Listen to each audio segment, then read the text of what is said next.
Hello friends, welcome to Nitish family. Summer food சீரீஸில் second video. மெயினாக பழங்கள் அப்படின்ற போது இந்த சம்மரில் நம்மளுக்கு இந்தியாவில் நிறைய பழங்கள் கிடைக்கும். ஃபாரின் கண்ட்ரியை பொறுத்த வரைக்கும் ப்ளூபெரி, ஸ்ட்ராபெரி இந்த மாதிரி பழங்கள் அப்படின்றது நேச்சுரலாக நிறைய சொல்கிறாங்க. பட் உங்கள் ஊர்லேயே விலை கம்மியாகவும் சத்துக்கள் நிறைந்த பழங்கள் நம்மளுக்கு நிறையாவே இருக்குது. நம்ம வெளியே போனாலும் சரி, வீட்டிலேருந்து ஜூஸாகவும் கொண்டு போய்க்கலாம், இல்லை ரா பழங்களாகவும் நீங்கள் ஒரு கண்டெய்னரில் ஸ்டோர் பண்ணி நீங்கள் கொண்டு போய்க்கலாம். அந்த மாதிரி பழங்கள் லிஸ்ட் அப்படின்றது இன்னைக்கு பார்க்குறது. ஃபர்ஸ்ட் வாட்டர் மிலன், ரெண்டாவது கிரினி பழம், மூணாவது ஆரஞ்சு பழமும் சாத்துக்குடியும், நாலாவது டெண்டர் கோகனட் வாட்டர் இளநீ, அஞ்சாவது நொங்கு பதனி. இந்த சம்மர்ல கரும்பு ஜூஸும் நம்மளுக்கு கிடைக்கும், ஃப்ரெஷ் கரும்பு ஜூஸ்.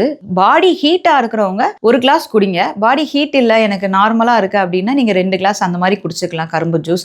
இயற்கையா வர்ற உணவுகள் நம்ம உடம்புக்கு ரொம்ப நல்லதுங்க. ஸோ அதை எடுத்துக்கோங்க. அதே மாதிரி இந்த சீசனுக்கு பழங்கள் பொறுத்த வரைக்கும் மெயினா அடுத்து வர பழங்கள் அப்படின்றது பப்பாயா, பைனாப்பிள், மேங்கோ கிடைக்கும். அது மாதிரி பலாப்பழம், ஜாக் ஃப்ரூட் கிடைக்கும். கிரேப்ஸ் பச்சை திராட்சையும் கிடைக்கும். சீடு இருக்க பன்னீர் திராட்சையும் கிடைக்கும். சீடு இருக்க பன்னீர் திராட்சை அதிகமா யூஸ் பண்ணுங்க. சப்போட்டா பழங்கள், பலாப்பழம், கருப்பு திராட்சை, இந்த 4 பழங்களுமே கொஞ்சம் சுகர் அதிகம் தான், நேச்சுரல் சுகர் தான். பட் சுகர் பேஷண்ட் அதிகமா எடுத்துக்க வேணாம், ஆனா கம்மியான அளவுகளை நீங்க எடுத்துக்கலாம். கோடை காலத்துல பழங்களோட லிஸ்ட் கொடுத்துருப்பேன். இதுல ஒரு பழம் முக்கியமா மிஸ் ஆயிருக்கும். தி கிங் ஆஃப் தி ஃப்ரூட்ஸ்னே சொல்லலாம், சிகப்பு கொய்யா பழம். மற்றபடி குழந்தைங்களுக்கு இதுல இந்த டிஷ்ல இருக்க எல்லா பழங்களும் நீங்க நல்லா சம்மர்ல சாப்பிட்டு என்ஜாய் பண்ணிக்கோங்க.